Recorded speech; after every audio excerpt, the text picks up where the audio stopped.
Folks, welcome back. This is Sean, Rimshots with Sean. I am with Phil Leavitt from Seven Horse, all the way from, we already established in our last segment, sunny Los Angeles, California. You got a bit of a Kenny Aronoff look going on there. I'm really digging it, man. Yeah. Being a drummer, Kenny's one of those guys that lays some stuff down, and you do too. I've heard those tunes, and you mentioned in the last segment your influences. Stuart Copeland would be one of your influences. Ringo. And I want to talk about your album, but when I was looking through your presser, you guys back in the day had some really impressive stats in terms of who you work with. You listed working with Ringo Starr. You listed your old band having a song in a Scorsese film. This band, Seven Horses, in This band did. So I mean, this band. you guys have had in 30 years, you've had a lot going on. How do you guys get that? Like, is it just right place, right time? Are you out there hustling all the time? Because what's the secret sauce here? Well, I mean, if I go all the way back to the beginning, Dada was a power trio out of LA in the early 90s that got signed in the old school way, playing in clubs here in town, and got signed to IRS Records, put out an album and had a hit single on it, a song called I'm Going to Disneyland. That was kind of all over the place on the radio in the 90s, which took us out on tour with Sting. And the album eventually sold close to 1 million copies. And that band worked pretty hard for uh, about 6, 7 years, got signed to the IRS went out of business, and we ended up at MCA Records, which most people refer to as the Music Cemetery of America. And so that was our big major label album, which we recorded an album with Danny Korchmar was our producer, and we had all the big Bob Clearmountain mixed it. I mean, I've worked with some big names in this business, some of which are really cool guys, and some of whom were not. Fair enough.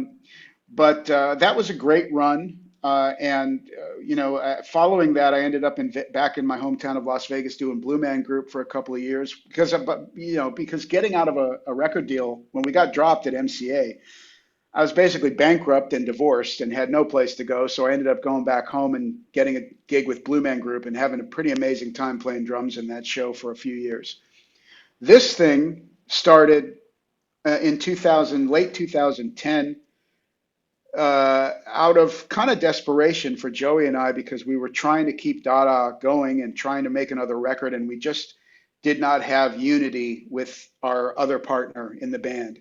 And so we just kind of said, well, we had some studio time lined up. We said, we're just going to go in and do something. And the first track we cut was this thing called Meth Lab Zoso Sticker.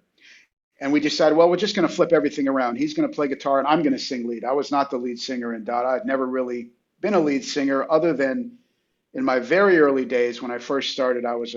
Had a publishing deal as a writer, and sung a lot of my own demos. But this thing, Meth Lab Zoso Sticker, we weren't really promoting it. We could not get it on the radio. Maybe the title had something to do with it. I don't know. But it was out, and out of nowhere, while we were hard at work on our next record, we got an email saying, "I represent Martin Scorsese. We'd like to use this song in The Wolf of Wall Street." So we thought, is this a joke? I mean, what we weren't trying to get this happening. They asked me to tell them how much that would cost. Little did they know we probably would have done it for free. But I had to negotiate this thing myself. I'd never done that before. I think that the thing about us, which I found, is if you're working, if you're focused, if you're doing, it's work begets work. You want opportunities, start grinding. You want things to come to you, get out there, put your music out there, use what tools you have, the internet, social media, market your music. That draws other opportunities to you. And that's always how it's worked for me. I mean, getting into Blue Man Group was as simple as I opened the LA Weekly one day. Oh, they're having an open call. As I sent my stuff in, get an audition, go out there, somehow get the gig. I mean, you can't. I learned this early on because I was kind of a shy person in my early days here in LA. I didn't hang out, didn't network, and that can work against you because you need to know people, you need to reach out, you need to be out there. But for this band's career, things happen because we are working toward whatever goal you've set for yourself. You're working towards that, and then things happen that you haven't predicted, and that's when opportunity arises, and you have to be ready to jump on it. My whole thing is stay ready so you don't have to get ready, and I learned that in a boxing gym. So that's how I approach it.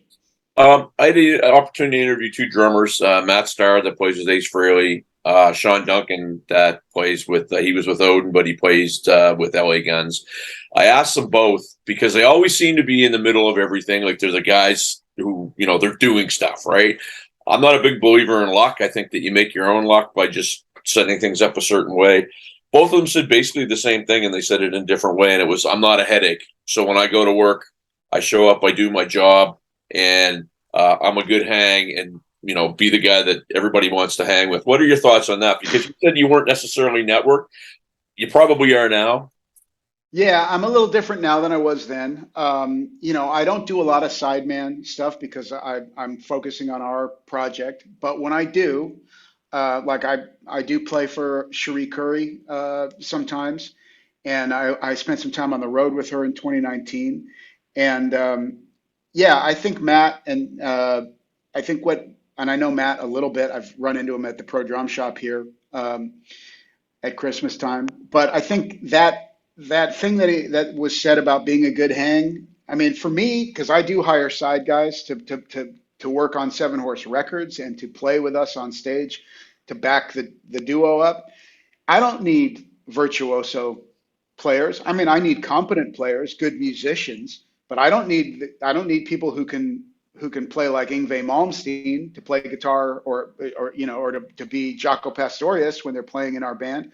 But yeah, you need to be a good hang. You need to show up and not bring baggage with you and have your mind right when you're in the rehearsal room with us and be focused. And I found that I can find those kind of people. Uh, and I can be one of those kind of people, and that will get you more gigs than showing up and going, I can blow all these crazy solos, but I'm an asshole. That's not going to help. You need to, you need to be able to uh, to be a good hang to get hired by other musicians, and then you just need to do your job, whatever that is. You don't have to do more than that. Just do your job.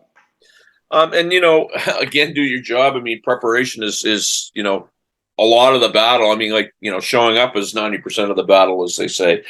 So you guys have this show coming up. You mentioned you hire side people to do the show. How many piece band would you typically take on stage when you guys play? Does it vary from show to show? It kind of does. Like if we're going to go out and do a support tour, we Yeah. might do it as a two piece because we're a small footprint. We're on and off real quick. We're easy to deal with, and our budget, our overhead is low. Because it's tough out there, especially Yeah. if you're in a support slot. You're not making money. So we like to do things as a two piece too because it's real raw. We've done it as a trio. That's a really cool format for us too. Very powerful. Got the bottom end in there. I love a four piece with a keyboard player because our last couple of records have had more of those elements in there. For this show at the Roxy, for the first time, we're doing it as a five piece. We're going to have three people behind us, Nice. an extra guitar player just beefing up the rhythm.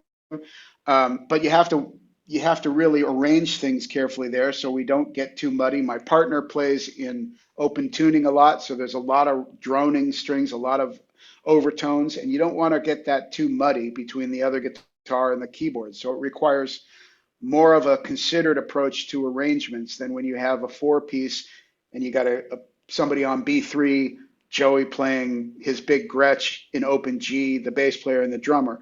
So, I like all of those things because and I love working with my friends and people that are close to us. I love the family atmosphere of a big band. So I'm looking forward to that show. But we get a kick out of going out there and especially in front of audiences that don't know us, to come out and do it as a two piece with the drummer singing with the drums right down front on the lip of the stage is a very impactful way to present our music. People really respond to that because they're not used to seeing it, and I think that has a powerhouse effect on people. Well, and I mean, what you guys are doing. I'm not gonna call it like stock type material, right? Like you guys are, it's creative. and when I said White Stripes, it was only because there was two of you, and Sure. that was it. And then I heard it, and I was like, "Wow, this is it's unique." I mean, I'm not saying that just because I'm sitting here talking to No, you I today. appreciate it, man. It's a lot different than anything that I've heard, and it's rare. And I don't want to say that I get this big head, but for me to listen to something multiple times that I don't know is like says a lot because I'm not super open minded. You know what I mean? And Oh, I hey, really man. enjoyed it. Well, Um, that's all. I really appreciate that. I well, really sincerely thank you. I, again, man, I wish I was going to be down in LA November 4th because I think it'd be a very cool show to see. Um, Last question I have for you, and obviously, it's been 2 years off, and it just seems like the market is flooded with all these shows right now, and there's been talk about bands not going out because it's just too saturated. And what are your guys' plans beyond November 4th? Or is there going to be more shows? You're going to take a kind of a calculated approach? What are you guys going to do with it?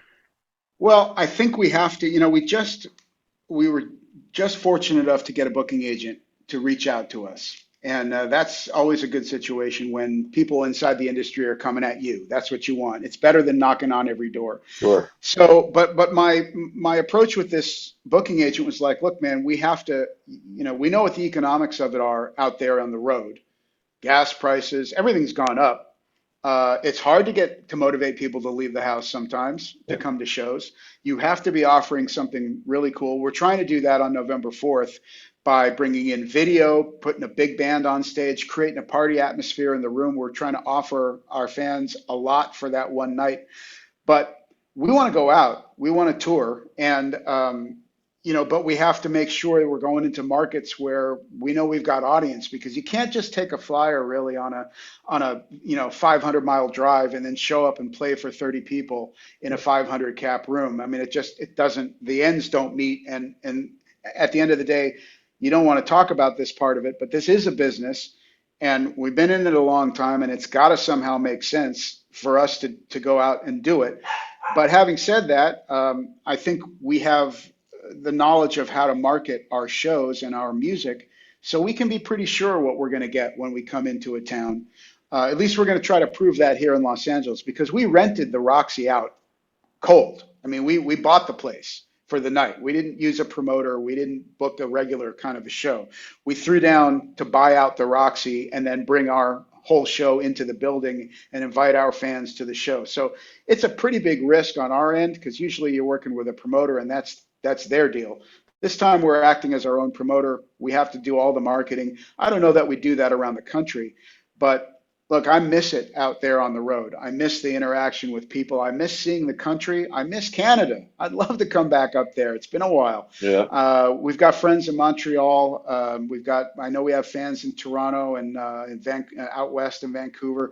So, we'd love to get back out there. And that's our plan for 23 is take this thing in whatever configuration it's going to be, whether it's a support slot with the two of us or a bigger band with a trio or a four-piece. We want to get back out and play some gigs in front of our fans. And I love what you said. I mean, people are, they're spending money. They don't want to see two or three guys, playing, playing in 7/8 time and tapping their foot, standing by the mic. They want a show, right? And I love what you're saying. Value for money. So I'm in Halifax, Nova Scotia, and we're global, but I'm out of here. Where do my friends, where do my fans, where do my viewers find you guys? You can always go to the website, sevenhorsemusic.com. Seven Horse is one word. The number seven, the word horse, right up against each other. Sevenhorsemusic.com. You can find us on Facebook, on Instagram. We are active on TikTok. We are on Twitter. We are on every streaming platform you can imagine. We do sell physical versions of our records, and we will have a vinyl version and a CD version of The Last Resort, which drops on October 28th. The physical versions will come out after. But you can find us in all the usual places that you get your music digitally, and hit up our website and connect with us there, join the mailing list, all those things, et cetera, et cetera. Phil, thanks so much. It was very nice to meet you. You go take care of that dog. I appreciate your time, sir. I'm going to follow up with you after the show. I want to know how it went. Cool. Been an absolute pleasure talking to you. Thanks for your time. We'll chat soon. My pleasure, man. Thank you for having me, Sean. I appreciate it. Peace.